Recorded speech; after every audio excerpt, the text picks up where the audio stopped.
સ્વાધ્યાય 13.2 નો દાખલા નંબર 5 એક વાસણનું સ્વરૂપ ઊંધા શંકુ જેવું છે જેની ઊંચાઈ 8 સેન્ટીમીટર અને ઉપરના ખુલ્લા ભાગની ત્રિજ્યા 5 સેન્ટીમીટર છે તે ઉપરની ધાર સુધી પાણીથી ભરેલું છે જ્યારે વાસણમાં 0.5 સેન્ટીમીટર ત્રિજ્યાવાળી ધાતુની ગોળીઓ નાખવામાં આવે છે ત્યારે એક ચતુર્થાંશ જેટલું પાણી બહાર નીકળે છે તો વાસણમાં નાખેલી ધાતુની ગોળીઓની સંખ્યા શું? અહીંયા ધ્યાન આપજો ભાઈ, ઊંધા શંકુ આકારનું આ પાત્ર છે જેની ઊંચાઈ 8 સેન્ટીમીટર અને ત્રિજ્યા 5 સેન્ટીમીટર છે.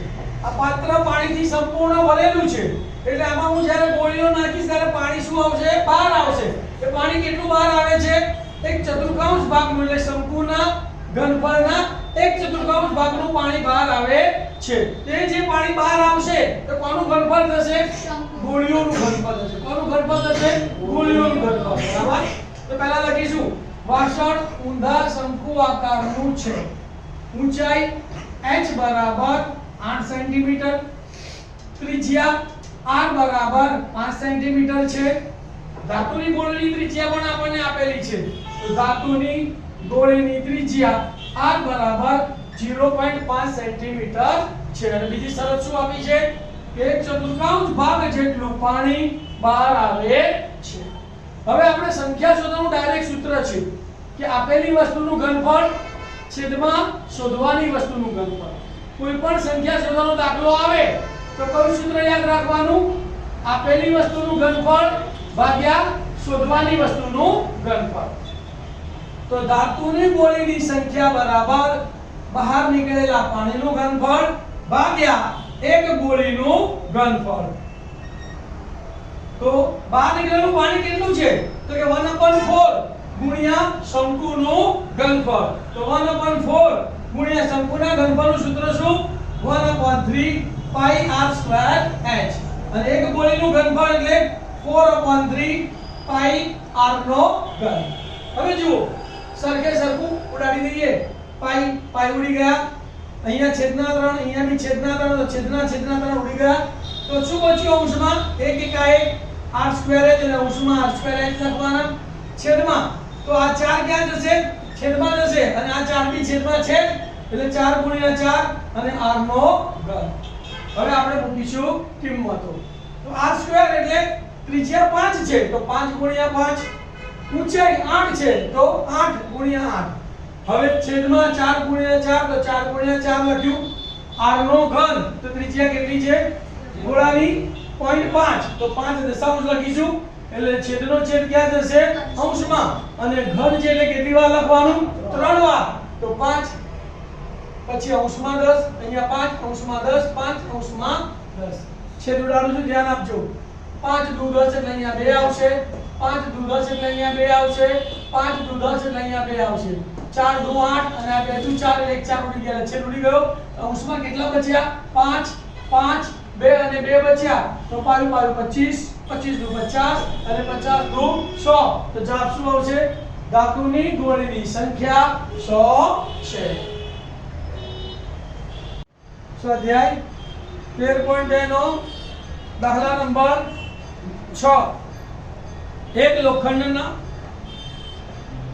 નળાકાર સ્વરૂપના નક્કર થાંભલાની ઊંચાઈ 220 સેન્ટીમીટર છે અને પાયાનો વ્યાસ 24 સેન્ટીમીટર છે. તેની ઉપર 60 સેન્ટીમીટર ઊંચાઈ અને 8 સેન્ટીમીટર ત્રિજ્યાવાળા બીજા નળાકારને મૂકવામાં આવે છે તો થાંભલાનું દળ શોધો. અને 1 સેન્ટીમીટર ઘન લોખંડનું દળ આશરે 8 ગ્રામ છે. પાઈ બરાબર 3.14. અહીંયા જુઓ ભાઈ, નક્કર લોખંડના નળાકાર થાંભલાની ઊંચાઈ આપણને આપેલી છે. બે થાંભલા છે. પહેલો થાંભલો છે જેની ઊંચાઈ 220 સેન્ટીમીટર છે અને વ્યાસ 24 સેન્ટીમીટર છે. એના ઉપર બીજો થાંભલો છે જેની ઊંચાઈ 60 સેન્ટીમીટર છે અને ત્રિજ્યા 8 સેન્ટીમીટર છે. તો આપણે લખીશું કે નક્કર લોખંડના નળાકાર થાંભલાની ઊંચાઈ પહેલાને આપણે h1 કહીએ. h1 બરાબર 220 સેન્ટીમીટર. પાયાનો વ્યાસ આપેલો છે 24 સેન્ટીમીટર તો વ્યાસ ઉપરથી ત્રિજ્યા શોધવાની. તો માટે નળાકારની ત્રિજ્યા r1 બરાબર વ્યાસ ભાગ્યા 2 માટે r1 બરાબર 24 ભાગ્યા 2 માટે r1 બરાબર 12 સેન્ટીમીટર. હવે તેની ઉપર ઊંચાઈ h2 બરાબર 60 સેન્ટીમીટર અને ત્રિજ્યા r2 બરાબર 8 સેન્ટીમીટર નો બીજો નળાકાર મૂકવામાં આવે છે. એટલે આવી આકૃતિ થઈ. આ બંનેનું ઘનફળ શોધી કાઢવાનું. તો સંયુક્ત પદાર્થ અને પાઈની વેલ્યુ આપેલી છે. પાઈ બરાબર કેટલા છે? 3.14. તો માટે સંયુક્ત પદાર્થનું ઘનફળ બરાબર પ્રથમ નળાકારનું ઘનફળ વત્તા બીજા નળાકારનું ઘનફળ. તો સૂત્ર શું આવશે? પાઈ r1 સ્ક્વેર h1 વત્તા પાઈ r2 સ્ક્વેર h2. કિંમતો મૂકી દઈએ. પાઈની જગ્યાએ કેટલા છે? 3.14. તો 314 છેદમાં 100 ગુણ્યા ત્રિજ્યા 12 છે એટલે 12 ગુણ્યા 12 અને ઊંચાઈ 220 વત્તા 314 છેદમાં 100 ગુણ્યા ત્રિજ્યા 8 છે એટલે 8 ગુણ્યા 8 અને ઊંચાઈ છે 60. બંનેમાંથી કોમન કાઢીએ ભાઈ તો શું કોમન નીકળે છે બોલો? 314 છેદમાં 100 કોમન નીકળે છે ખાલી. તો એને આપણે કોમન કાઢ્યા તો શું બચ્યું કૌંસમાં બોલો? 12 ગુણ્યા 220 વત્તા 8 ગુણ્યા 8 ગુણ્યા 60. 12 ગુણ્યા 220 નો ગુણાકાર કર્યો તો કેટલો જવાબ આવ્યો? 31680. 8 ગુણ્યા 8 ગુણ્યા 60 નો ગુણાકાર કર્યો તો જવાબ કેટલો આવ્યો? 3840. તો બરાબર 314 છેદમાં 100 ગુણ્યા 31680 વત્તા 3840. બંનેનો સરવાળો કરો તો કેટલો જવાબ આવ્યો? 35520. તો માટે 314 છેદમાં 10 100 ગુણ્યા 35520. શૂન્ય ગઈ શૂન્ય ગઈ.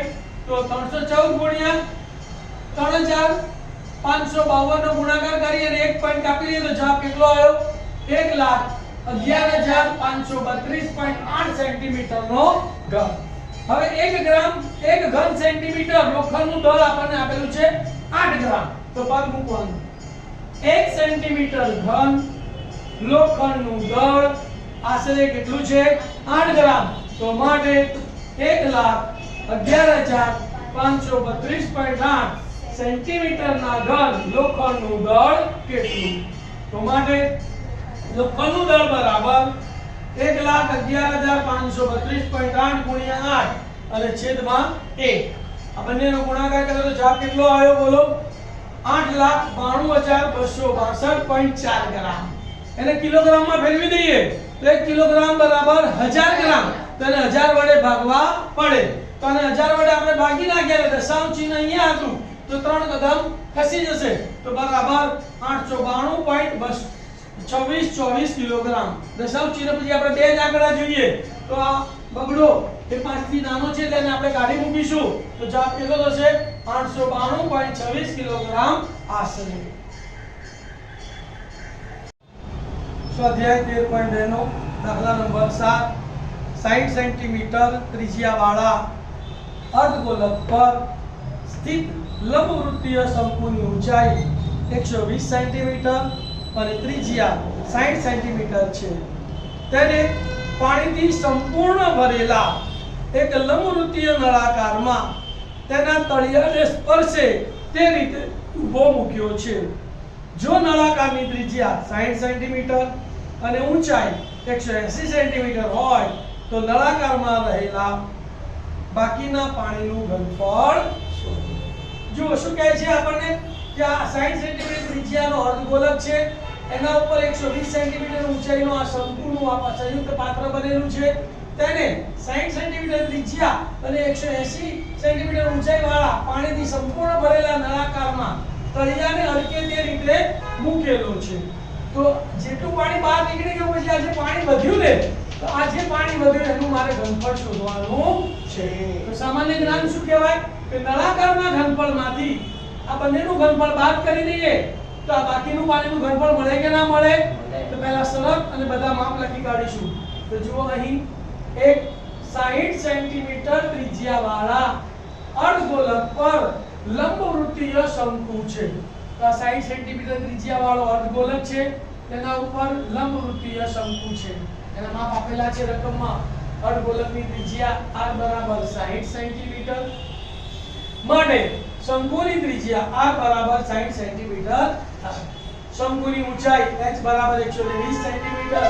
પછી શરત આપી છે તેને પાણીથી સંપૂર્ણ ભરેલા એક લંબવૃત્તીય નળાકારમાં તેના તળિયાને સ્પર્શે તે રીતે ઊભો મૂકેલો છે. આ રીતે ઊભો મૂકેલો છે તો માટે નળાકારની ત્રિજ્યા અને આપણે કેપિટલ R લઈએ તો બરાબર 60 સેન્ટીમીટર અને નળાકારની ઊંચાઈ એને આપણે કેપિટલ H લઈએ તો બરાબર 180 સેન્ટીમીટર. તો આપણે ડાયરેક્ટ નળાકારમાં બાકી રહેલા પાણીનું ઘનફળ શોધવું છે તો શું સૂત્ર આવશે? નળાકારનું ઘનફળ માઈનસ આ રમકડાનું ઘનફળ એટલે એને શું કહેવાય કૌંસમાં અર્ધગોલકનું ઘનફળ વત્તા શંકુનું ઘનફળ. નળાકારના ઘનફળનું સૂત્ર પાઈ r2h r અને h કેપિટલ લીધા માઈનસ કૌંસની અંદર અર્ધગોલકનું ઘનફળ 2/3 પાઈ r નો ઘન વત્તા શંકુનું ઘનફળ 1/3 પાઈ r2h. હવે આપણે કૌંસ છોડી દઈશું તો અહીંયા નિશાની માઈનસ છે તો અંદરની નિશાની બદલાઈ જશે તો પ્લસ ની શું થઈ જશે માઈનસ. અને કિંમતો મૂકું છું ધ્યાન આપજો. પાઈ ની કિંમત 22/3 r2 એટલે ત્રિજ્યા 60 છે 60 ગુણ્યા 60 ઊંચાઈનો 180 છે તો ગુણ્યા 180 માઈનસ 2/3 ના 2/3 ગુણ્યા પાઈ ની કિંમત 22/3 r નો ઘન ત્રિજ્યા 60 છે ને ઘન એટલે 3 વાર 60 ગુણ્યા 60 ગુણ્યા 60 3 વાર પ્લસ ની જગ્યાએ માઈનસ કારણ કે કૌંસ આપણે છોડી દીધો છે 1/3 પાઈ ની જગ્યાએ 22/3 r2 એટલે 60 ગુણ્યા 60 અને એની ઊંચાઈ છે 120 એટલે ગુણ્યા 120. ત્રણેય રકમમાં કોમન શું દેખાય છે 22/3 ગુણ્યા 60 ગુણ્યા 60 22/3 ગુણ્યા 60 ગુણ્યા 60 22/3 ગુણ્યા 60 ગુણ્યા 60 આપણે કોમન કાઢીએ તો શું બચશે કૌંસમાં અહીંયા 180 બચશે પછી માઈનસ 2/3 ગુણ્યા 60 બચશે માઈનસ 1/3 ગુણ્યા 120 બચશે.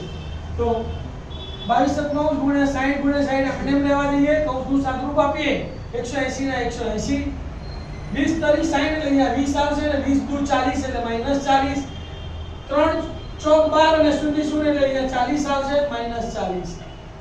ફરી 22/3 ગુણ્યા 60 ગુણ્યા 60 એમના એમ 180 માંથી 40 અને 40 ગયા તો કેટલા બચ્યા 100 તો શું આયા 22/3 ગુણ્યા 60 ગુણ્યા 60 ગુણ્યા 100. આ બધાનો ગુણાકાર કર્યો 6 36 36 ગુણ્યા 22 કર્યા એટલે 792 અને 1 2 3 અને 4 મીંડા અને છેદમાં 7 ના 7 આટલા સેમીનો ઘન. એને આપણે લીટરમાં ફેરવવા છે તો એક ઘન 1000 ઘન સેન્ટીમીટર બરાબર 1 લીટર થાય તો એને 1000 વડે ભાગવા પડે તો